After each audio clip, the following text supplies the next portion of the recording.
This is the Identity Shockwave podcast, where we explore the journey of self-discovery and the many layers of who we are as we ride this wave called life. 4 questions, real people, endless exploration. I'm your host, Lori Vaitzig. Hey, you made it! Welcome back to the Identity Shockwave podcast. My name is Lori, and I'm so stoked that you're here. And on this podcast, we explore everything identity. And by exploring these concepts and having these conversations, my hope is that maybe you feel a little bit less alone and have a better sense of validation, that we all go through these things. We all struggle. We have our ups and downs when we're trying to reinvent ourselves or start something new. So I really hope you get something out of this. And if not, just enjoy the conversation. Because I got some pretty cool guests, especially the one we have today. Just in time for spooky season, we are talking to an energy healer. And not to say that that's spooky, although some of the topics that we touch on today, a little bit spooky. But really, the stuff that he talks about is all things that we have within ourselves. Ways that we can live in our full authenticity and just truly our best lives. So I'm so excited to share this conversation with you with a very, very good friend of mine. So here he is, Reiki Dan. Dan, welcome to the show. Thank you so much for being here. Thanks for having me. Yeah, I was so excited that you agreed to come on. For those that are listening, Dan and I have known each other for a long time. We've been friends since high school, and I think this is going to be a really, really interesting and different conversation. And I might learn something that I don't know about you through this, so that's exciting too. Nice. Hmm. Cool. So to kick things off, if you could boil it down to a couple words, how do you introduce yourself to people? What's your elevator pitch? Well, the past couple of years, I've been going through a transformation. So pretty much my name's Dan. I have a business named Reiki Dan. I'm a psychic medium, light worker, energetic healer. Pretty much I help empower others. I help other people gain their own self-confidence, working through their issues or limitations, patterns that they're kind of stuck in, and kind of help them navigate and gain that internal compass so they can kind of like live their best life. That's the best way I think to describe it. Awesome. And I have been on the receiving end of that healing and have been very fortunate of it. And Dan actually gave me a reading once and he was pulling tarot cards. And at the time, I was dealing with a really intense coyote situation in my backyard. And I have feral cats. So it was just really, really, really intense. And from one of Dan's oracle decks, or I'm not sure which deck it was, but he pulled a coyote card. Or what was it? Do you remember? It was the trickster spirit. And the trickster was the coyote. So I think you told me even after that card was pulled and we did the reading, the coyotes kind of stopped coming around once you like identified the energy behind it, right? Yeah, they did. So you're on this journey now. You've been on this journey for some time and for a long time. I mean, this is stuff that you've been, you know, that's been a part of your life for, I don't know, like 20 years now. 20 years. Yeah, you've been really studying and focusing on, at first, bettering yourself. And now you're sharing your gifts with others. But during this process, I can only imagine. Have you ever have you ever felt like a fraud or like had imposter syndrome? Absolutely. All the time, I mean, you knew me in high school and middle school. I was always the wallflower. I was a little bit overweight. I wore glasses. I was the youngest of 3 kids, and I kind of got like pushed to the side a lot. Not necessarily, that's just how it is. The youngest, it's like by the first kid, the parents are freaking out. By the third kid, they're just like, you'll figure it out, kid. So Mm-hmm, mm-hmm. both parents working. I was kind of a loner a lot. It took a lot for me to gain self-confidence and to believe in myself and trust this journey. For a long time, I've been putting it on the side. Even though it's been 20 years, I've always kind of put myself below others. I've kind of let myself be the doormat. I kind of had a lot of issues with worthiness. And then when I decided to finally launch the Instagram and start doing readings, imposter syndrome like a mother, because I'm like, am I reaching people? Is this making sense? Do I sound crazy? That was a big thing that was limiting me.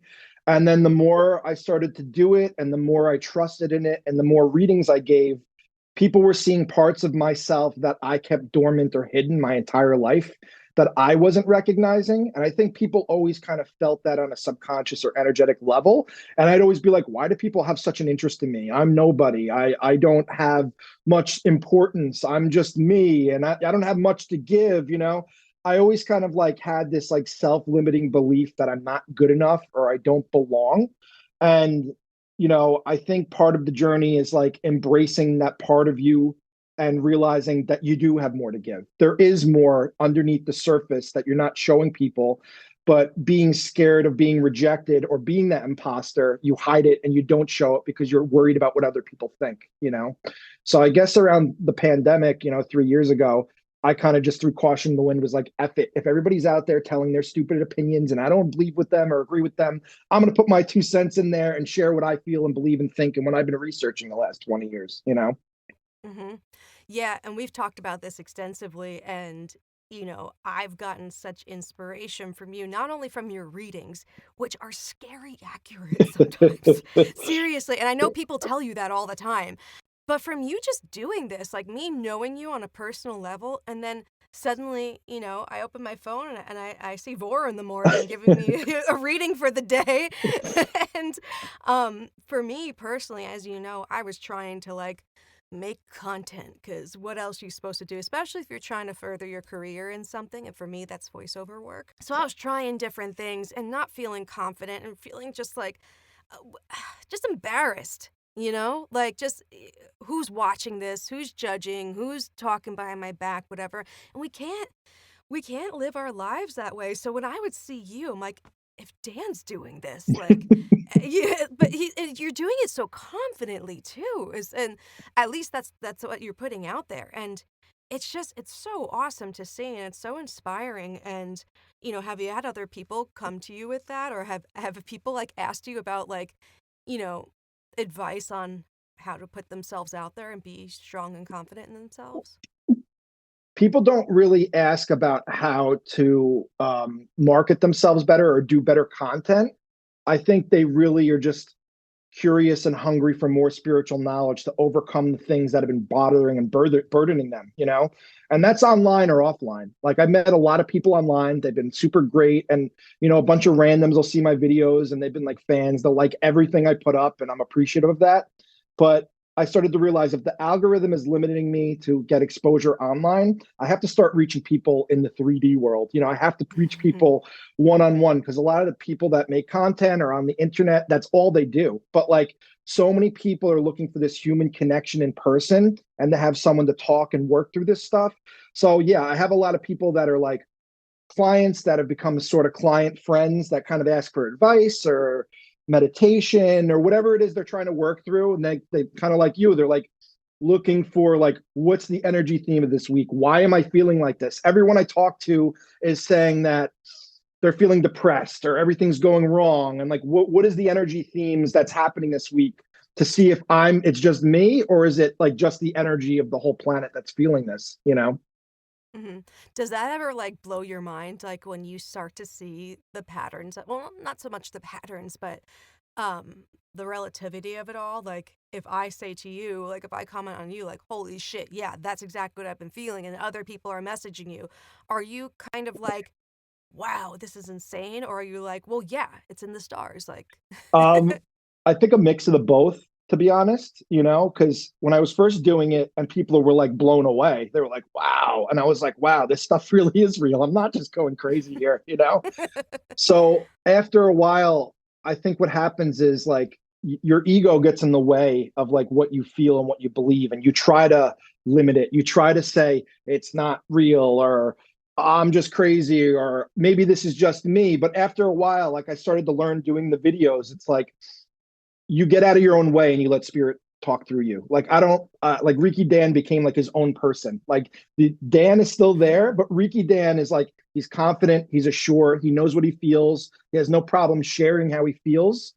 But the old Dan wouldn't really do that. So I kind of just get out of the ego's way and I just let it happen. That's why I started doing those videos because it's like if I just start and I do those in one take. I don't cut them up. I don't have a script. I have a couple talking points and I just kind of like go with what I'm feeling. And I've gotten to a point where the energy finds the words through my brain for me. And I kind of just let it out. And I don't try to stop myself or limit myself or censor myself or put blocks up. I kind of just let it out, and whatever comes out comes out. And everybody's like, wow, that's the juice. That's the good stuff there. Yeah, that's something I love about your videos. They are so authentic.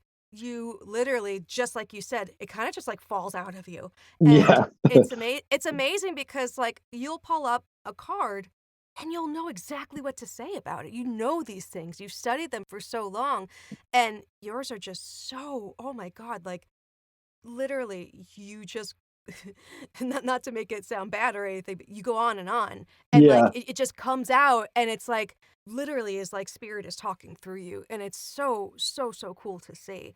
So with the different modalities, as we like to say in LA, all these modalities that we work with, but with the different with the different energy work that you do, is there one that resonates more with you? Is there any that maybe speak to your identity a little bit more? I think the tarot and the tarot readings, I think that's what people like the most. And that's where I can like get the most information out for people. But like last week, I had a client. She's a regular client. She's super sweet. She's been going through her own journey. She came back from a long trip in Mexico, and she had two friends over that I never met before. They wanted to get readings and Reiki. So I did the readings, and I think mixing readings and the Reiki are really awesome confirmation. Because for one of them, it was a guy, and he kind of like the solar plexus chakra came up. Okay. So Mhm. this chakra, I call this the sun of your soul, right? This is like where Mhm. your healthy sense of self, your ego is. I told Mhm. him in the reading that card came up, and I could feel the card, and I'm like, you don't shine your light bright enough. You might have some trauma from your past where you kind of feel like not safe to share who you are. You've been dimming your light, and you need work on it. So I gave him that reading, and then I got him on the Reiki table, and that's exactly the chakra that I felt was off and dense on the table. Like I could feel the pushback from it. So it's cool to use both of those. They all work. Everything is energy. That's how I think of it. And a lot of psychic mediums out there, they're kind of like, well, you get to a point you don't need the cards anymore. The cards are really just like an articulation of what you feel. But for some reason, when you use the cards, I could just have a conversation with anyone and try to give them advice. But as soon as you pull cards, the pretty pictures cement the energy home for people to realize what they've been feeling or ignoring or bypassing inside of them. So once you kind of show that card and you're like, this is happening right now, they take it in and they're like, I can't ignore it. It's on the table. I'm looking at it right now. I have been feeling this, and I've been ignoring it because I'm just trying to be in survival mode and just trying to get by. But it's weighing them down, either subconsciously, energetically, or they might be conscious of it. And they don't feel safe or comfortable to share with friends or family. So, really, the readings and doing the tarot, I mean, it's woo woo stuff. Not everybody's into it. But for me, it's a really good tool set to use to kind of articulate what people might be feeling at any given moment. And then when you nail it. When you nail it because their eyes go wide, they take like a step back and they're kind of like, wow, like I can't believe you picked up on that. I haven't told anybody that because everybody keeps their cards close to their chest, right? We're kind of like in a society where it's Mhm. not safe or comfortable to share your emotions. We have to just keep going and keep trucking along and keep paying bills. But like after a certain point, we all hit a breaking point, where we're overstimulated, over bogged down. And it's like we go through what we call the dark night of the soul, where everything becomes too much. And we're like, I need to unburden myself. I need to heal through this stuff. I need to work through this stuff because I can't keep living like this anymore. Would you say in layman's terms that's kind of like rock bottom? Yes, absolutely. Yes, yes. And they talk about a lot of the people online, they talk about Dark Night of the Soul being like a one-time thing. We all go through Mhm. many of them in our lifetime. But yeah, rock bottom, absolutely. It happens with people in AA. They say like people will not want to go to recovery or it won't be successful unless they do AA 2, 3 times and they actually hit their absolute rock bottom. So it's kind of similar in that respect, but it's all the emotions. And you realize the emotions are so closely tied with spirituality. We try to disconnect them from one another, but like you can't set good intentions and live a good life if you're feeling like you're on a low vibrational level emotionally. Mhm. That makes sense. Yeah. As you've been working with people Hmm. and as they come to you, I'm sure with something in mind that they want to work on, or something they want an answer to, or they want to know how they should direct their life. I'm wondering, has there ever been a moment with a client or yourself or whomever where, obviously you've mentioned like a light bulb goes off, Hmm. but has anyone had these like crazy self realizations regarding their identity and how they want to direct their life? It's a mix because like it's not like I'm keeping like track of everybody and like writing down their experiences before and Sure. after. You know what I mean? It's like Yeah. hard to measure this stuff. I think the people that I really resonate with and the people that keep kind of coming back or like wanting to stay in my life, like they know there's something to it. I think a lot of the times, a lot of the people have these realization moments. It's kind of more like, what do they really do with the information once they're given it? You know what I'm saying? Because some Mm-hmm. people like, I pull a lot of cards. I give a lot of information. You know, it's not like I do like other tarot readers, not to knock them. That's their way. They'll pull like 5 cards and that's it. I keep pulling. I keep pulling more information because I want to go deeper, you know? So sometimes like I'll pull like the second or third row and people will be ready to get up out of the chair. And I'm like, no, no, no, we're not done yet. And they like can't wait to get out of there and get out of the chair because it's too much to process or they're freaked out that I'm really hitting all the notes of their life, you know? Yeah. But the people that like resonate the most with, I seem to get the best clients, or like my mission or my job seems to be when people are just waking up and just going through like that dark night energy and they're totally lost. And then I kind of reach them at the right place, right time, and I spell it all out for them. And I'm like, there's nothing wrong with you. You're just feeling your emotions so intensely. You can't breathe or focus on living your life because it's too intense for you. So this is what you have to do to kind of like pick up the pieces and kind of resolve this energy, and then you can go back out there to try to go towards your goals, you know? So I think it's like kind of a mix, you know, to answer your question. It's like people are either totally freaked out, they need time to digest this stuff and think about it. Then they could either go in the direction I tell them, or they kind of stay the same and let it kind of like eat away at them. Or like it's like hook, line, and sinker, and everybody's trying to do the things, you know, like they think like as soon as they talk to me, oh, I got this crystal and I took this medication class and I'm going to yoga and I'm like, you don't have to do all the things all at once, you know, like, but you have to start treating yourself better. And I think that's what this whole journey is. It's like really trying to like dig deep to love yourself on such a deeper level that you want better for yourself and you want to do better for yourself, you know? Yeah. I mean, that's what it's all about. We're all just trying to better ourselves. So, where you're located is a beach town on the East Coast, but in the South.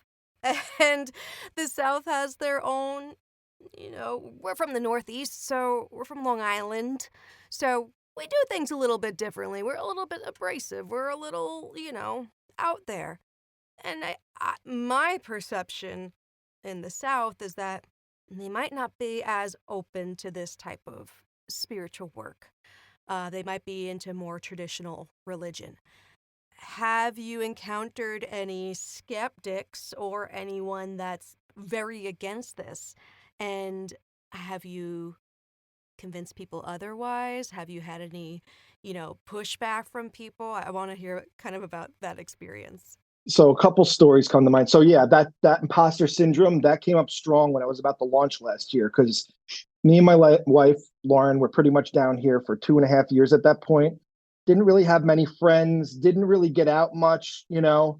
And then I'm going to launch this business and throw myself into the public eye, not knowing what to expect. So I know this is the Bible Belt. There's like a church. There's 5 churches on every block, you know, all different denominations. So I knew I was going to get some criticism and feedback, not so good, because this is also Baptist country. And Baptists are all about hellfire and brimstone and sin and, you know, all that other stuff.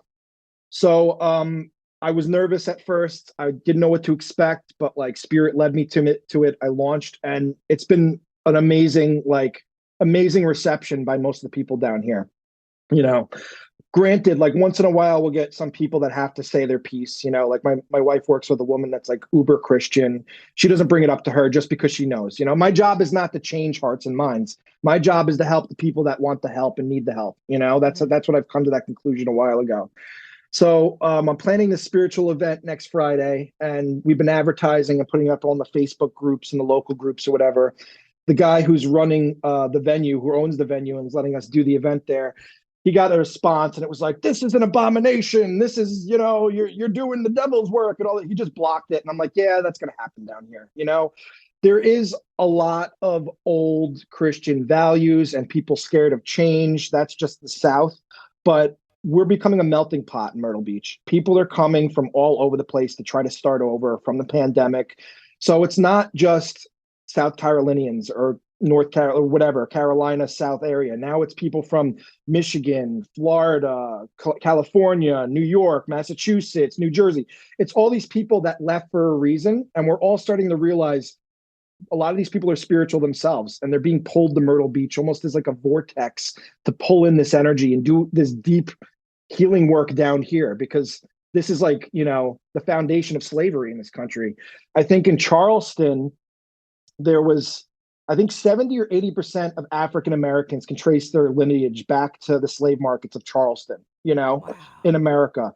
So there's a lot of pain, there's a lot of hurt, there's a lot of suffering down here. And I think a lot of people or healers are being drawn down here to kind of cleanse the space, cleanse the area, and kind of alleviate that heavy, burdensome energy. So yeah, I mean, there's going to be people with every opinions, but I feel like it's like the old guard is aging and moving out.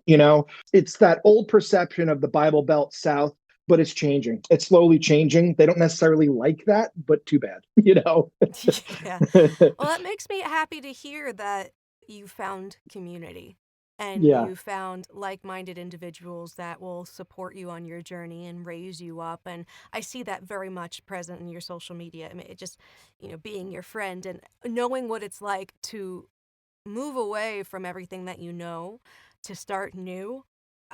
It's really freaking tough. And I'm just so glad that you were able to now seemingly thrive and have a community around you. Yeah. You said something that was interesting about how, down there's a lot of pain and suffering just from, the past.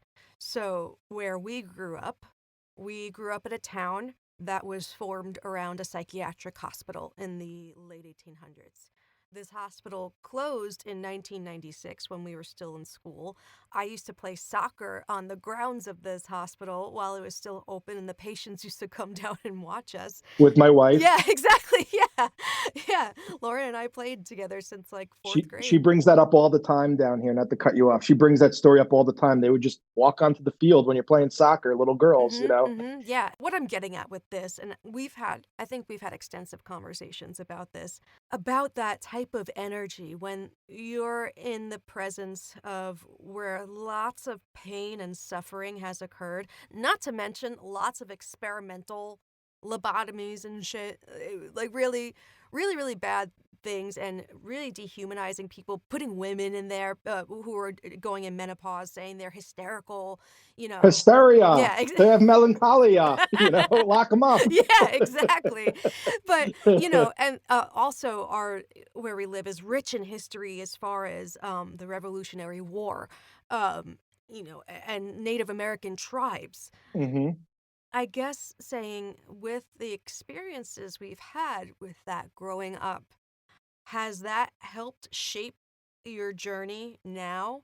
And is there anything that happened in the past in our town or anywhere really that, kind of like flicked on a light switch for you as you were starting to explore this part of yourself? Yeah, I bring it up a lot, to be honest. I was a part of this circle, we would call it. It was like a psychic medium circle to kind of like work on your gifts. We pull cards, we do different exercises. One of the homeworks for 1 week was to bring in a picture of your childhood home. And we don't tell anyone whose house it is, but we have everybody kind of pick and read the energy off the picture of the house and see what they pick up, right? My house on 55 Bowman Lane that I used to live was probably like 200 yards next to the psychiatric center. It was like my house, 200 yards of woods, and then like one of the main building centers or one of the main dormitory centers, for the patients. And that used to be open when I was a kid. So I wanted to see what everybody would say in the circle, because everybody's pretty gifted. Everybody has their own gifts. They all pick up on energy and they're super in tune, even though they're dealing with their own imposter syndromes, But everybody was like, feels dark, Mm. feels scary, feels like someone's watching me in the trees. It feels just very heavy and emotionally draining and exhausting. And people just kept going on and on and on. They said the trees, it looked like the trees were watching them. So that to me almost sounds like the spirits or the energy there are like manifesting in the trees, or like, like it's in the land, all that pain, all that hurt, on some vibrational level. It never left. It was never cleared. We still have potter's fields all over that Oh town God, yeah. of unmarked graves. I remember hearing in the early 90s they were digging up the track and the high school to put a new track in. They found bodies under the track, Was you that is know that real? Is that I heard that story too, or is that an old wives' tale? I also used to hear that when it would rain, like that bones would come up. Oh, that's probably not true. That's probably not true. But granted, like we grew up in the middle school, and then there was the backfield area, like a row of woods and a side dirt road. And on the other side of that dirt road was a little placard that said, "Here are the unmarked graves of the Potter's Field of all the experimented victims of We whatever." used to walk back So there there, as kids. but not only that, kids used to drink back Oh there. Kids yeah. used to drink at that old water tower. Mm-hmm. We've And been there. it's almost, yeah, it's almost like people would drink and it's almost like they would get possessed and start getting to fist fights, going into fits of rage. Like it wasn't just a normal alcoholic drunk. It was like something was like taking over, like possession. I don't want to say it's exactly that, Sure. but that's what it felt like. So anyway, then I told everybody the story. I'm like, yeah, me and my wife grew up in a psychiatric center. Everyone's jaw hit the floor. you know and it's like it's normal to us, but like when you tell outsiders, yeah, I grew up in a town with a psychiatric center like less than 2 minutes from my house, it sounds crazy. But what it taught me on the journey is that like I've always been feeling these energies, and it's almost like I was being picked on them for so long, and it's been putting me in this intense pressure. Because when you're energy sensitive, you feel everything, Mm-hmm. and beings or spirits or whatever you want to call on the other side, they see your light in the physical, and they're drawn to you almost like a moth to the flame, or those electric bug zappers. So they get drawn to you, and they kind of want to mess with your vibe. They want to throw you off. And this is like tortured, insane asylum spirits, let's put it that way. So a lot of them kind of like feed off negative energy. They like to create discord. They like to create misery or heaviness or depression, because that's like what they felt, their life. So they kind of like emulate and reflect that in their environment they inhabit. So I was always telling them, like in my house, it always seemed like it was a nice, three family, like a nice house. We had the pool. It looked like we were a good family, but like behind closed doors, it was very chaotic and tumultuous. It was like it would be very calm and calm and relaxed, and all of a sudden, with a flip of a dime, we'd all be at each other's throats. There'd be holes in the wall. There'd be screaming. There'd be fighting, and it felt like there was almost like something always like pushing people to kind of fight. It always felt like there was this like cloud or tension in the house. Mm-hmm. And growing up like that, I always felt it, but I didn't really believe that that was the case until I got older and I can kind of do the self-reflection about it. So one of the big purposes for me to move to South Carolina was like I couldn't breathe in New York anymore. I just felt like the intensity, the fear, the anxiety. I'm like, I wanted to leave for a long time, and I finally did the push to start over and plant new roots. But I had a way of like detoxing that energy, and it took a while to kind of like clear my field from that old fear, misery, depression, guilt, shame, unworthlessness type of energy. So yeah, I guess to answer your question in a long format, Yeah. I still think about it. I still think about it, and I still cringe every time I have to go back there to visit my parents, to be honest. Yeah, I think about it a lot too. And more recently, I've been doing a lot of research on it and trying to find out more about the area of town that I lived in where there was literal war.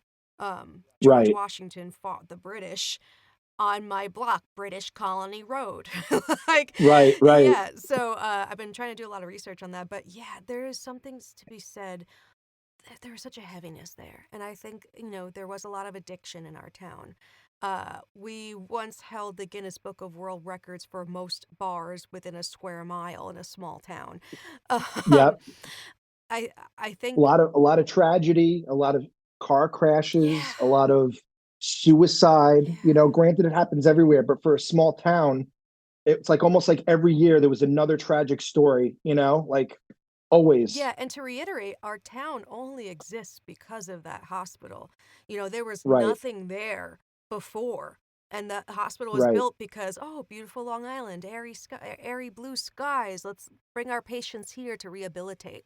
And Hmm. the town was formed around the families of the doctors and workers moving in. And, you know, we had bus drivers that worked in the hospital. You know, like we Hmm. had Hmm. so many folks that were there because of the hospital, but we could we could Hmm. have a whole podcast episode on this, and I love talking about That it. could be another podcast. That Yeah. could be a whole other Oh my God, podcast. let's Yeah. do it. I'm down. I'm Well, down. back to the conversation about identity.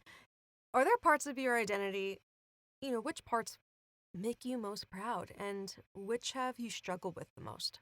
Definitely confidence and self-worth to be who I am. you know Not to get too deep into the story, but the reason why this journey kicked off was my brother. He met some guy that was part of, like, I don't know what to call it. It was a cult, it was a group, it was a Christian fundamentalist organization, but they taught a lot about spirituality. They talked about, like, entities and possession and secret deep state secrets and conspiracy theories, but when I decided not to go down that pathway, like, my brother reiterated to me that I was evil and I'm Satan because I went against the group. So I would hear that on a consistent basis. You're Satan. You're the devil. You're blocking me.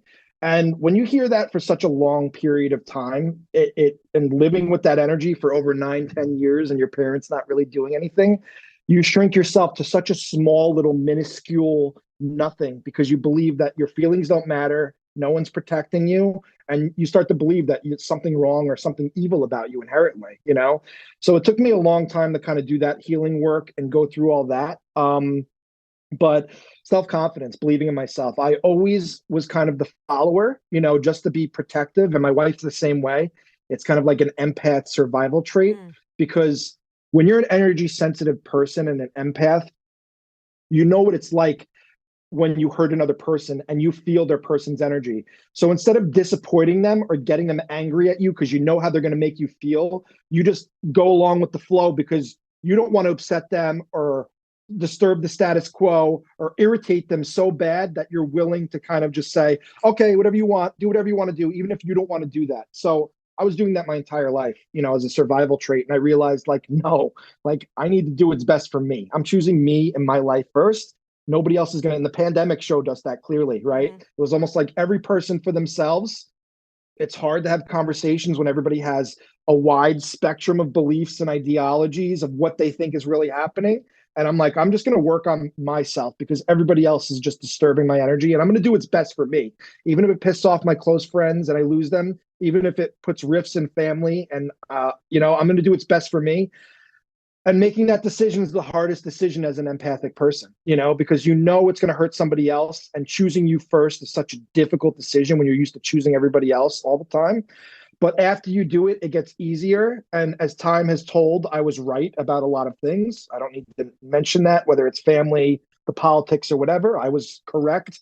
I don't need to rub that in people's faces, but I listened to my own inner voice and my own confidence to follow the direction I was called to because I was pulled there. So developing that internal compass of confidence to believe and trust in yourself enough to know, yes, this is right for me. It feels right. I'm making this decision, and I'm not going to let anybody interfere or disturb that or take that away from me because I know that they're just doing it for their best interest to make them feel comfortable. It's not for my best interest. So that's something I've been working on, and I feel like I've almost mastered it. I'm getting good at it now. So that was something very difficult to overcome, but I'm so happy that I went through that journey. I'm at where I am right now. That's awesome. So what you're telling me is I'm an empath, and it's not because I'm a Libra that I don't want to disturb the peace, and I don't want to upset anybody, and I can't make a decision if it's going to impact anybody else. I'm clearly making a joke of this. I do feel like I'm very much an empathic person, and people's You energies, definitely yeah, are. people's You energies definitely are. really. And I think a lot of it is too. It's like you, as the empath, feel their emotions. So selfishly, you want to fix their issues for them so you don't have to feel their energy anymore. Yeah. I think that's what it comes down. You're like, can I please help you so you don't put this burden on me and Hmm. it's radiating into my aura and making me go home in a bad mood and feeling heavy and depressed and anxious and hopeless about the future? Oh wow. I've never thought of it that way. I'm such a fixer. And Yeah, what I'm trying to do now and I'm trying to learn is asking people if they want help. Like when I have a friend text me or whatever, I'm like, I'm immediately trying to give them solutions. And sometimes right, people don't want solutions, they just want to be heard. But I'm right. immediately like, oh, no, no, no, you should do this, this, this, and this. I know what's right. I typically, you know what, though? I really feel like I do give good advice and I do know what's right most of the time. But that's not what people need most of the time. So No. I'm trying to listen a little bit more. And I haven't done this yet, but I do want to get to the point where I ask, like, is there something that you need from me? Hmm. What do you want from this? How can I help you? Instead of me just automatically jumping the gun and being like, you should do this, that, and the other thing. Right, right. It also makes me go back to that point. Like a lot of people aren't listening to absorb what the other person is trying to convey. A lot of times people listen just so they could respond with their next you know what I mean? Like we're not really like just being there and holding space for people to feel what they feel. But right, it's good for you to think that way and be like, do you need me to just listen or you want my advice right now? Because usually when people are in a dark space and they're trying to just vent, they don't want advice. They don't want Hmm. solutions. They just want to share that they're hurting and they need someone to listen, you know? I think you explained something that a lot of people don't understand, and it took me a while to be like, what is holding space? What does that mean? I hear again, I'm in LA, so I hear every type of thing. And for a while I didn't understand what holding space meant, and now I understand it's just allowing people to vent or, being Right, there as a support and a listening ear and whatever comes through. Sometimes people just need to be heard. right, right. Well, I think holding space to me is just giving the time and attention to listen to somebody. That's it. You know, it's giving the space, like I said earlier. I guess that was the point I was trying to make. Thanks for reminding me. It's like a lot of people are just listening. They're not really listening. They're just waiting for their turn to talk again so they could hammer another point, but they're not really absorbing what the person's trying to convey emotion or through the words. They're just trying to get to the next point to like not maybe argue or combat that. Hmm. You know, it's like not like we're really trying to understand somebody's, emotional level. We're just trying to make it like a debate or an argument where they retort. You know, we're waiting for the next retort or the next comeback or whatever you want to say to somebody rather than just listening and really absorbing and trying to understand people at the core level of what they're trying to convey. How do you protect yourself? uh Yeah, I sage every once in a while. Like the thing is like there's a mix between spirituality and superstition a lot of the Hmm. times, you know what I mean? And your mind is the most powerful tool you have. So if you believe you're protected, you're kind of protected, you Hmm. know, like I work with angels, it sounds crazy, but like I work with them. I know I have ancestors watching me and guiding me all the Hmm. time. I know I'm protected up to a sense. Whenever I feel like I'm being run down or I'm going to go into a public space, I'll pretend that I'm wrapping my entire aura in like a white, beautiful light, Hmm. to give like a cushion or a bubble from other people's energy. And then if I kind of want to like go into hermit mode and don't want to be contacted if I'm home or whatever, I'll do that. And then I'll kind of imagine like an egg like mirror reflecting energy that comes towards me to bounce back at people. Hmm. But the best way to kind of protect yourself is positive affirmations. Tell yourself you love yourself, love the person that you are. When you keep at a high vibration, and that's through positive affirmations, believing yourself, meditation, proper diet, exercise, all the things they tell us but nobody really wants to listen to, or it's like such a chore. Hmm. It's maintenance for your body, right? It's if you're taking good care of your body, it's like you're signaling to spirit you're grateful and thankful for having the vehicle that you're inhabiting right now. Hmm. I used to be overweight my whole life. I'm at the best peak physical fitness I've been my entire life right now. Something just snapped inside of me, and I'm like, I don't need this fat anymore to hide me. I don't need to hide behind this body I've created through eating too much Taco Bell, or eating 4 or 5 meals and getting that second plate of food. Like, I think it's just you taking good care of yourself and trying to stay in a higher mood and not letting everything else affect you. Okay. I always say this, like the news, the media, or whatever, that's like the real witchcraft. Hmm. They're pumping fear all the Hmm. time into your body, into your mind. You're consuming it. I know you're not a meat eater. A lot of people think of that theory too. When people eat meat, the animal is in terrified fear, releasing, all these hormones and fear, fight or flight chemicals into the bloodstream. And then that goes into the meat, and we're eating that meat. And then we're getting like lower vibration from the fear or anxiety that's associated with the death. So I think it's just trying to be cleaner about what you do and what you pick and choose. Keeping your home space clean, that's a big thing. Mm-hmm. It's an energetic extension of you by keeping your house dusted and decluttered. Like I'm looking around, my place is a mess right now. I should probably do some cleaning because I just keep jumping from one thing to a thing. But it's a lot of things to protect yourself. It's not just one thing. It's not just praying the rosary or wearing a necklace or, like you actually have to do the things and put the intention behind it. That's what I've kind of learned. So it's not like there's one thing fix for everybody. You need to know yourself on an intimate level enough to know what you feel protected doing. I think that's what it comes down to, Sure. Yeah, I think, with me being vegan, and I talk about it a lot on this podcast. Um, it's mostly about like what you're putting into your body. Think about the Right, things you're putting into right. your body, putting on your skin. Also, I just want to go back and say here at the Identity Shockwave podcast, we love Taco Bell. So if you ever want to have a sponsorship, I'd be totally open to that.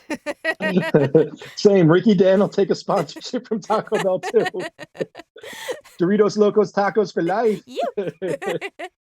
I'm more of a chalupa girl, but that's another conversation. I like chalupas Yeah, too. they're good. Well, I think we kind of touched on this a little bit, but was there ever a decision that you made that changed the trajectory of your life? Absolutely. All the time. All the time, I realized that I used to make decisions from a survival type of instinct mode, right? Like I was living at home. I graduated college. I didn't know what to do. My parents were like, you got to get a job. I'm like, well, I don't know what to do. Get a job, get a job, get a job. Yep. Obviously you got to pay bills to survive. Hmm. So I made a life-changing decision to go. And this is the thing too, like every decision I've made out of fear or anxiety has always been an energetic representation of it not being the right way, Mm-hmm. So I went to college for business in 2008. Within 2 weeks, the 2008 economy collapsed. All my teachers were like, well, good luck getting a job when you get out, kids. Yeah. And I'm like, well, I got 2 years of schooling and I'm probably not going to get a job. So there wasn't really much to go on when I got out there. I didn't have any networks. I didn't have any social groups. I didn't have a fraternity to kind of refer me anywhere. So I was kind of just stumbling my way through the business world. I became a stockbroker. It ended up being like boiler room where Ugh. I'm just trying to like, chop shop, take people's finances, put it in a stock and tank it just so I can make a commission. Felt disgusting. And I'm like, I can't do that. Then I went to insurance, that was awful. I don't have any warm leads. I didn't have any network. So I'm like in Smith Haven Mall, like, do you have insurance? Do you want Oh insurance? Like no. nobody wants that. Gross, disgusting, I worked in the bank for a little bit, horrible, like I went into cooking. I thought that was something I could do, that would like that really like brought out the artist inside of me and to really like believe that I could do it. But like I was working with this chef that was like 60 years old, was a chef his whole career, broken, miserable, complaining about all the ailments. He had arthritis in his shoulder and his hands and his knees. I'm like, I'm not going to be this dude in 40 years. Maybe in Then I kitchens went to are tough. solar. I'm like, yeah, yeah. So then I went into solar and I'm like, this is paying better. I'm putting my life at risk. I'm going on roofs in dangerous conditions. Maybe I'm helping the planet. That turned out to be kind of like a sham money grab type of thing. So I just kept bouncing from thing to thing to thing. And eventually, the last solar job I was going to start a side business with a friend. We had a falling out. We worked at the same company. My manager always loved to kind of bust my balls and put roadblocks and mess with me and make me subservient to him. And I would always rebel against that. So I was having constant panic attacks, and that was spirit's way of waking me up. That's when it all came to a head. That happened. And then the pandemic happened. I'm having anxiety, panic attacks, fear. I'm like, I need to do some healing work because I can't keep living like this. And that was the biggest life-changing moment because that's what led me here to where I am now. So I keep making decisions that are altering the course of my life. Now I'm in massage therapy school. I'm trying to build a business. So I feel like every decision that I make is life-changing, but it's not just me making the decision. It's like spirit giving me the hints now to go on the right path and to know what energetically aligns for me, you know? Mm-hmm. So it gets easier because I'm following the path, and there is a path and a trajectory. I know there's an end goal. I know where I want to go and who I want to be and what I'm trying to strive for. So as long as I keep feeling my way through it, I know exactly what to do, and anything else doesn't really matter at this point, if that answers the question. Yeah. I know that was a lot, No. but Yeah, I think a big thing about that is you have to trust. You have to trust yeah, that it's putting you on the right path. And it sucks. yes, It sucks to have to just be like, all right, you know, sure, cool, another job, not working out. Gonna try and figure yeah, out how I'm gonna pay these bills now. And you and I have had very similar experiences with that. Like, you know me, I've had every freaking job under the sun. Like, I've done everything yeah, and nothing at the same mm, time.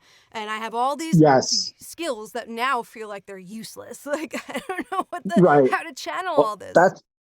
that's what I learned though, Laura. They're not useless, right? You gained experience through every single one of those jobs. Now it's up to you to go back and be like, oh, I learned this from working at Lionsgate. Mm-hmm. Oh, I learned this from going out on my own. Oh, I learned. You start putting the pieces of the puzzle of who you are together by what you've learned through those experiences, you know? Mm-hmm. So the business stuff, right? Going to be a stockbroker. I went into that. I studied it hard. I got my test, the Series 7. It was a difficult test. Wasted a summer doing that. But then, like, I learned how all of this financial stuff is such bullshit that I don't want to be a part of it, Mm-hmm. right? And then I went into cooking. In cooking, I learned like I have way more artistic integrity that I never tapped into my entire life by doing that, right? So I learned that I'm better at what I do than most people around, and I'm extremely hard worker, even though everybody called me lazy my whole life. Then going into solar, like it made me realize how much I can organize, deal with customers. You know, it teaches you different things about yourself by learning these different skills. Now, like when I went into the spirituality stuff, it's like I took all of those things and I put them together to form who I am today. So it's like you might not have all the pieces of the puzzle to figure out who you are yet. You might be missing one or two, but it's kind of like what we say in tarot, the magician card. It's like the magician has all the things on his tabletop to make it work, right? He's got the emotional stability, he's got the passion, the fire energy, he's got the resources, and he's got the mental acuity to make his world manifest how he wants to. It's up to you to make the recipe work. How are you going to put all those things that you've learned together to create the new Lori? You know what I mean? Mm-hmm. And I think that's what it is. People look at it like I wasted time here, I wasted time here, I didn't get much out of it, it just paid my bills. But you learned life lessons along the way. You met people that taught you things. And now it's like, how do you use all the things you've learned on your journey to make a better version of yourself, to pull in that wealth, to pull into that new path and start using that to manifest the world that you want to create around you, you know? Yeah, well, thank you for that. I full heartedly believe that. I also feel like I learned what I don't want from a lot Yes. of those things too. Well, to wrap this up, I wanna bring back the first question that I asked you and see if you have any different responses. I still feel like you're very confident in how you introduced yourself, but you know, after having this conversation, how do you still introduce yourself? I think the same way. I'm a healer, like plain and simple. Like I'm in massage therapy school, and the more I learn about the human body, the more I realize how much this is overlapping with what I've been doing the past 2 years and how we store trauma in the body. Like my job is to help heal people and overcome their stuff and teach them the tools that I've learned to help heal myself. So I think plain and simple, I'm a healer. I help. And the term healer isn't like I fix you, I heal you and do all your, it's me helping you enact the healing in yourself, right? It's me helping you wake up to your gifts and abilities and your knowings of what you want to do so you could work through it to live your best life. And that's it, plain and simple. I want everybody to do well, you know? Mhm. I want everybody to feel confident and trust their inner compass. Like when I have clients come back and they kind of keep asking me these silly little questions, what about this? And what's going on with the full moon? And it's like, use the research to figure it out yourself. Like I'm not here to spoon feed you stuff. Mhm. I'm trying to teach you the training wheels, but the training wheels have to come off. You got to ride the bike yourself, you know? So I just think that's it. Like I'm just a healer. That's it. That's awesome. You're awesome. Uh, Thanks. You are Lori you G. are. Lori Yeah. W. I'm still Lori G. You know that. Just You yeah. know me. Dan, where can the people find you? So I have a website. It is www.reikidansc.com. My email is reikidansc@gmail.com. I'm on Facebook. Look up Reiki Dan in Myrtle Beach. I'm the only one. And my Instagram is Reiki_Dan_SC. I'm on all the platforms. I'm also on TikTok. I think I'm Reiki Dan SC on TikTok as well. So I try to stay up with the social medias, but that's it. Awesome. Thank you so much for being here. Thanks for having me, Law. You've been listening to the Identity Shockwave podcast, hosted by me, Lori Vaitzig. Catch us next time for a new episode with a different guest that is sure to keep the conversation interesting. A big thank you to Let Me Crazy for letting us use their music. I'll catch you later.